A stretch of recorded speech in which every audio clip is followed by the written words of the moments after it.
Look, there's the easy side, there's the hard side, and Mbizo and I, we were up to almost 11 p.m. local time Eastern talking about who was going to go through, sweating through this. But in that top left side, I'm gonna make my first big prediction. Tunisia is going to get knocked out by Mali because Mali have Lassine Signaco. He is a baller.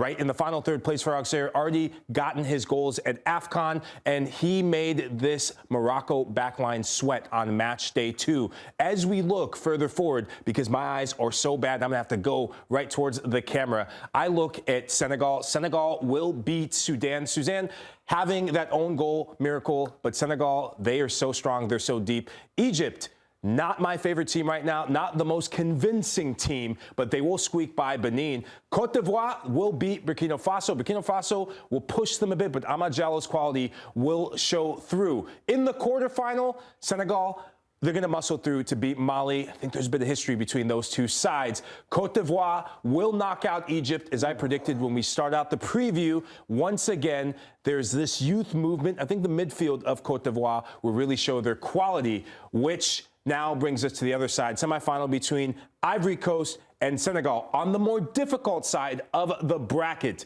Do not sleep on Cameroon, the Indomitable Lions. You gonna do that in front of my brother right here? Underrated teams. And Mbizo, I'm sorry, my brother. Hey, Mbizo, you get a chance to retort. I could see the sweat and the beads on your forehead. David Pagou is doing something special with Cameroon and Mbizo. I mean, how do you feel about that before I go forward? No, my brother, listen, I understand it. Bafana Bafana is performing a little under our expectations, and Cameroon is actually performing above theirs. So with their history, it's difficult to say that you're completely crazy. But of course, it hurts. It hurts, my brother. It hurts. Okay, roll the tape. Let's get the bracket back up because I'm not done there yet with this side of the bracket. Morocco, the host, they're going to roll Tanzania. This is the first upset. Right? Most people, they're giving Algeria all the plaudits because they've rolled through the group stage. DR Congo are going to knock them out because defense leads you in AFCON, and DR Congo has one of the most organized, stable backlines in the entire competition. Nigeria!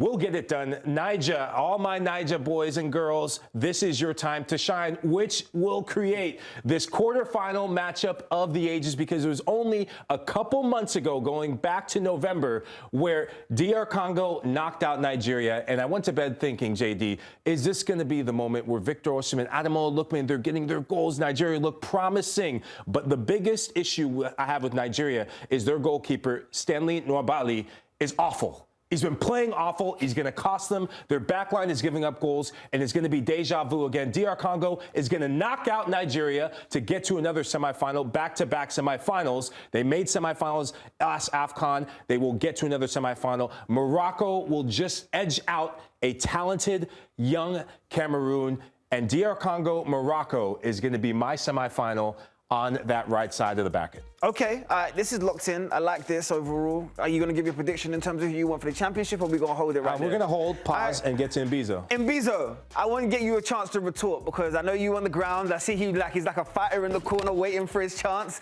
So Mbizo, give me through your bracket in terms of where you see how this playing out now in the knockout stages. Yeah, Mikey and I might have our disagreements, but that left side of the bracket, I think we are in agreement 100%. I think that Tunisia started well, but began to show some frailties. I really like this Mali team. I think finally they're getting closer to playing at their potential. They are one of my dark horses, so I think that they're going to oust the Tunisians, certainly, and then they're going to meet the Senegalese. I think the Lions of Teranga are so far the strongest team in the tournament, even if the results may not necessarily demonstrate that. So I think that will be the matchup there, Mali-Senegal, quarterfinals. Egypt will, of course, beat Benin. I say, of course, with all due respect, but Egypt are, one of the strongest teams historically on the continent, and they will meet Ivory Coast. However, that is where they will bow out. I am not so confident that the Egyptians can beat the Ivorians. So I think that's what's going to happen there. Mali, Senegal is just simply too strong. My favorite for the tournament. I think that's what's going to happen there. So, I think this side of the bracket It's pretty simple, as Mikey said, pretty straightforward. All right, let's go to the other side. It hurts to say, but again, I think that myself, Cameroon, will defeat South Africa. It hurts to say, What? but I think it's the end of the road for You us. bouncing off of your own team, Mbizo? Hey, listen, I asked if I could do two. I asked if I could do my head and my heart, and I was refused. So I'm trying to maintain my journalistic integrity here and say that I believe that Cameroon is currently a stronger squad. Morocco will beat Tanzania, who for me are there by fortune. Algeria.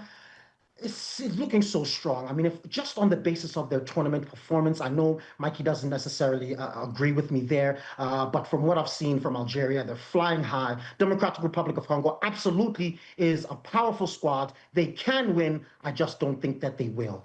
Nigeria will, I think, brush aside Mozambique.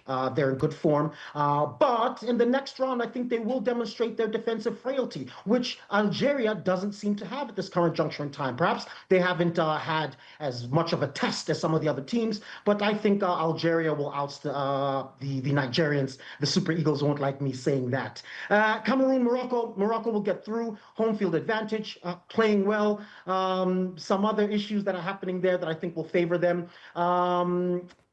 And I think that's my semifinal is Morocco, Algeria, I think. And again, this is a tough one, but I think with home field advantage and just, the crowd behind them, I just believe that Morocco will oust the Algerians, and we have a Senegal-Morocco final. Ooh.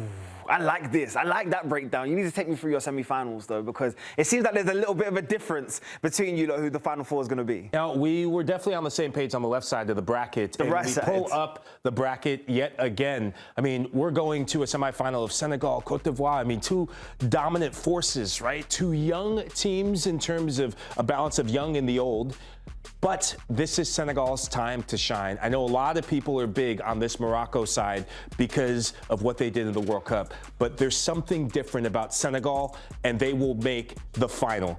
Cote d'Ivoire will have more chances at AFCON, but Morocco, DR Congo, that is a match that's going to really tell us a lot about Morocco. The home field advantage that Mbizo talks about is one thing, but the depth of Morocco is what's going to get them to a final at AFCON. Now comes the big reveal. Morocco, it has been so long since they've won AFCON. It has been so long since they hosted AFCON, but the Lions of Teranga are going to upset every Moroccan in Morocco and all around the world, and possibly in this studio.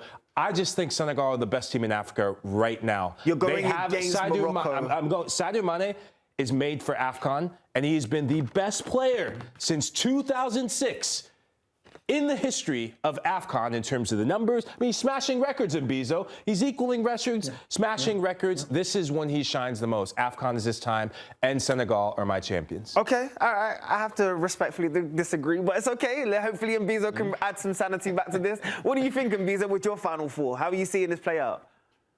Well, define sanity, my brother, because Mikey sounds very commonsensical to me, if I must be honest.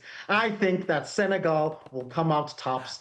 Best team on the continent. I think that they tick every single box. They have absolutely everything. I think it'll come down to their level of hunger, to their level of drive to win it. Morocco is obviously a spectacular team. They will be buoyed, of course, by being at home. But as Mikey said, led by players like Sadio Mane, who's one of my all-time favorite players, an idol of the African game, I think that's it for me. Senegal are the champions. And the truth is, whoever wins this AFCON will absolutely have deserved it. You have to run a gauntlet to win this time around. Oh, man. I had so much hope for both my brothers right here, and they both went against who I had tipped. I had Morocco tipped from the beginning, that home-cooked food, that home flavour, the fans in your corner. This is supposed to be the Morocco year, 2026. It's supposed to be a double-double. You're talking about the AFCON and then go to the World Cup and dominate. Well, we don't know. We'll see how it plays out.